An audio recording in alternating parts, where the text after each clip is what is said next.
ఆజ్ఞాకాండము 10.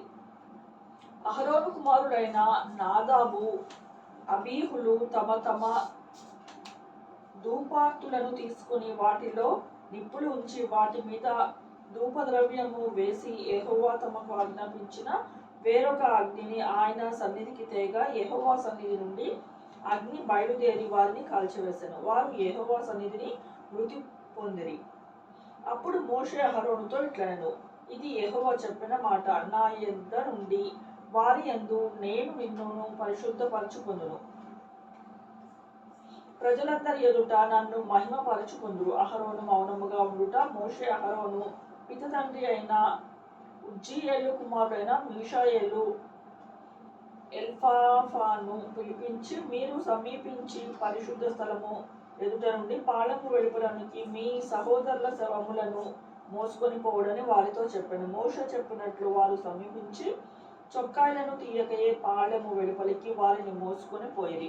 అప్పుడు మోషే అహరోనును అతని కుమారుడైన ఎలియాజరు ఇతీమారును వారితో, మీరు చావకుండునట్లు యెహోవా సర్వ సమాజము మీద ఆగ్రహపడకుండునట్లును మీరు తల విరియబోసుకొనకూడదు, బట్టలను చింపుకొనకూడదు. కానీ యెహోవా వారిని కాల్చినందుకు మీ సహోదరులైన ఇశ్రాయేలు ఇంటి వారందరూ ఏడవవచ్చును.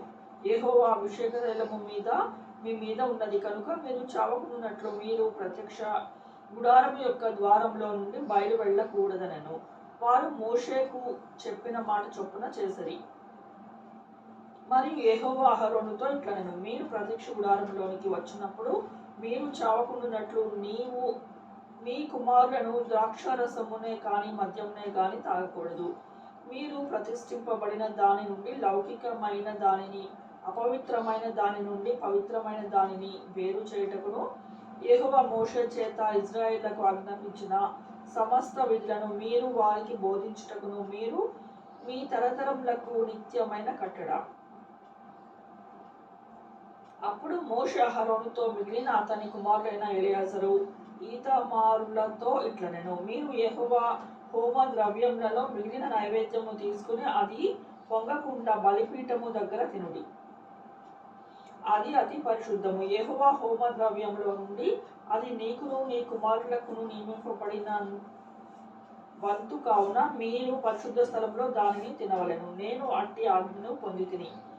మరియు అల్లాడించు బోరము ప్రతిష్టమైన జబ్బును మీరును అనగా నీవును నీతో పాటు నీ కుమారులను కుమార్తెలను పవిత్ర స్థలంలో తినవలెను.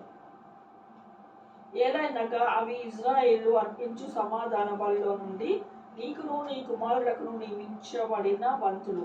హోమ ద్రవ్య రూపమైన కొవ్వును గాక యెహోవా సన్నిధిని అల్లాడింపబడిన దానిగా దానిని అల్లాడించినట్లు ప్రతిష్టమైన జబ్బను అల్లాడించు బోరను తీసుకుని రావలెను. నిత్యమైన కట్టడి చొప్పున అవి నీకును నీ కుమారులకును చెందును.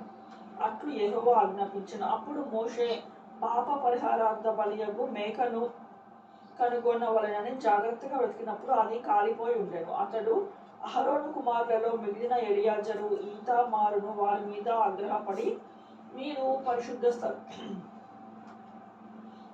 స్థలంలో పాప పరిహారార్థ బలి పశువును ఎలా తినలేదు, అది అతి పరిశుద్ధము కాదా?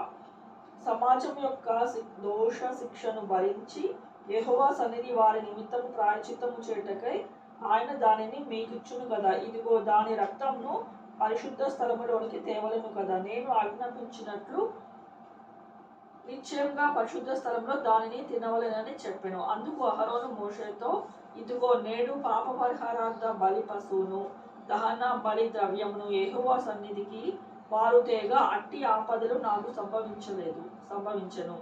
నేను పాప పరిహారార్థైన బలి ద్రవ్యమును నేడు తినిన ఎడల అది యెహోవా దృష్టికి మంచిదగునా అనెను. మోషే ఆ మాట విని ఒప్పుకొనెను.